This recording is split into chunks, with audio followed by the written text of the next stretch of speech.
That was Tonight Alive's Welcome. What a song. It's currently 2:20 p.m. on a beautiful day.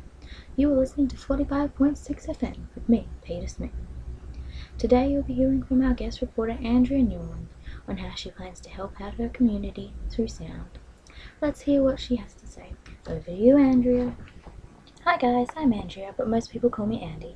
I'm 18 years old, turning 19 next February, and I'm currently completing Year 12 with Alta One Education. I also have a casual job as a waitress at my local snipping centre, but I've always wanted to work in sound. I've been interested in music for as long as I can remember, ever since I started playing the piano as a young girl, but it wasn't until high school that I really got into it. Before I took up music again in high school, I hadn't played anything for quite some time, so my performance skills suffered greatly. This made me look into the production, editing and mixing of sound instead. I was immediately intrigued by the many different types of equipment, programs and techniques used to create sound, and realised that it was something that I could quite easily picture myself doing for a career. Once I had looked into the information available, I decided that a sound engineer would be the perfect job for me. It was challenging, exciting, and there were so many different types of work I could do as a sound engineer that I knew I'd never be bored. I don't just want to be a sound engineer because it interests me or because sound is something I'm passionate about. I want to be a sound engineer because I believe that I can help disadvantaged youth by giving them a chance to experience sound and music and provide them with a creative outlet that they might not usually have. I chose sound as a career option because of my infatuation with the way sound is made and how it can be manipulated. However, I don't just want to be able to do what I wanted for the rest of my life. I want to be able to help others at the same time.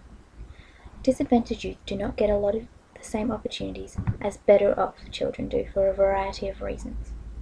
This could be because of poverty, being raised by a single parent, an abusive relationship, dependency on welfare, being a part of the foster or public care system, teenage pregnancy, and many other reasons. There are a lot of different places you can go to study music, but the best place for sound is the SAE Institute. They run a Diploma of Sound Production course that I will be enrolling in, which I will then follow by completing their Bachelor of Audio Production. I believe that while the technical knowledge is useful in actually using the equipment, nothing beats experience. SAE courses are very hands-on, so you learn as you go.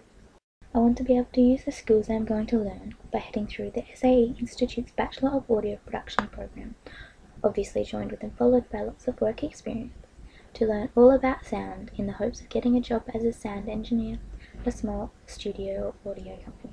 Once I have established myself as someone who knows what they're doing, I hope to open my own little studio where I can start running free workshops and classes where the youth of the community can come and learn about sound and music, can just jam in the studios, experiment with equipment, and hopefully just give them a creative outlet and a chance to learn things that they may not otherwise get to.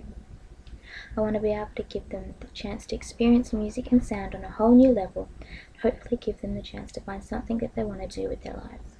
Most disadvantaged youth don't have a good education, which means they don't have good job opportunities. But with sound, it doesn't matter if you know the theory of how a piece of equipment works, or how a particular sound is created. It matters more if you can actually put that into practice. So experience is vital. I want to be able to make sure that those kids have the skills they need to prove to someone they could do the job required, even if they don't have the necessary qualifications. And I want to be able to give back to the community in the form of music that the youth could be creating. And we'll be right back after this short break. I'm Peter Smith and this is 45.6 FM. Little Ones is a non-profit organisation that aims to provide support, assistance and information to teenage mothers and their families. Little Ones endeavour to combine all the services a young mother could need under one roof, with services ranging from medical to support groups to career advisement counselling. Please see littleones.com.au for more information. And you're back with 45.6 FM, and I'm your host, Peter Smith. It's currently 2:04 PM, and this is Andrea Newland. Welcome back, Andrea. Thank you, Peter. There are over 42,000 young people that do not have full-time work or are not studying full-time either. Out of these 42,000 young people, 24,000 have absolutely no connection to school, work, or any sort of educational or vocational training at all. There are also approximately 2,000 youth that have been unemployed for exceptionally long periods of time. I believe that while there are some programs available for disadvantaged youth that allow them to learn skills to help with their education or their options for the future, there are not enough. 2 out of 3 high-risk children, so those facing similar situations to the few I mentioned earlier, experience one or more negative life outcomes. While this means one of those 3 beats the odds, it also means that the other 2 do not. I think that something needs to be done about that, and hopefully I can help. I'm Andrea Newland, and I'll be right back after this short news report. Thank you. It's currently 2:05 p.m. and that was guest reporter Andrea Newland. I'm Sarah, and you're listening to 45.6 Daily News and Weather Report. Langley Community Hall is hosting their quarterly fundraiser this Sunday. They will be holding raffles, running a sausage sizzle, having games and prizes, face painting, and lots of other events and activities for you and your family to enjoy. They would like to thank everyone involved and hope to see you there. The Northampton Boys Correctional Program has been out and about this week cleaning up our community in Lakeview and Brighton. Thanks for all of their help on the behalf of the residents in those areas. And lastly, your weather report.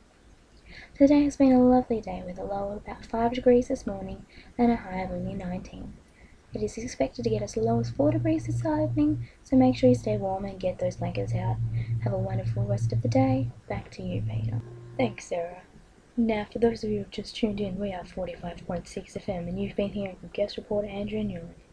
Right now, though, we are going to hear from a couple of Andrea's family members to see what they think about her plans for the community. Let's start with Andrea's mum. Kerry, you there? Hello there.